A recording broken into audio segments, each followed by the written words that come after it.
Le secrétaire américain Anthony Blinken est en Israël pour rencontrer le Premier ministre Benjamin Netanyahou et les autres dirigeants israéliens dans une tentative de débloquer le processus de cessez-le-feu à Gaza.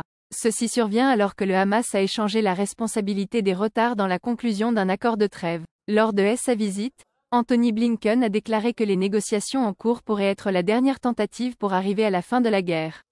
This is a decisive moment, probably the best, maybe the last opportunity to get the hostages home, to get a ceasefire, and to put everyone on a better path to enduring peace and security.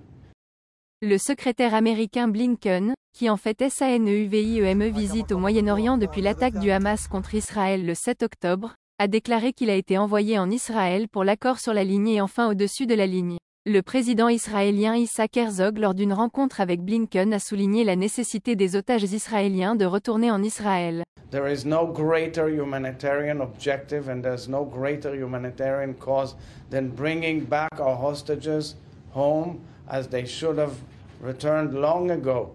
Entre-temps, avant la rencontre avec le secrétaire américain Blinken et une autre série de pourparlers de cessez-le-feu au Caire la semaine prochaine, le Premier ministre israélien Netanyahou a accusé le Hamas d'être obstiné dans les négociations pour le cessez-le-feu à Gaza et a appelé à plus de pression sur le groupe terroriste.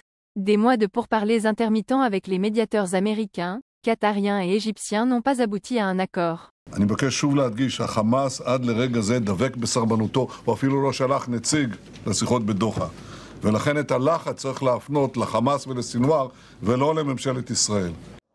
Cependant, les enjeux de l'accord sont augmentés depuis les ASSASSINAGES de dirigeants terroristes soutenus par l'Iran, dont le chef politique du Hamas, Ismail Haniyeh, et à accent grave mesure que la crise humanitaire dans la bande de Gaza assiégée s'est approfondie. Alors que les pourparlers sur la trêve se poursuivent, des milliers de personnes sont descendues dans les rues de Chicago pour protester contre la Palestine.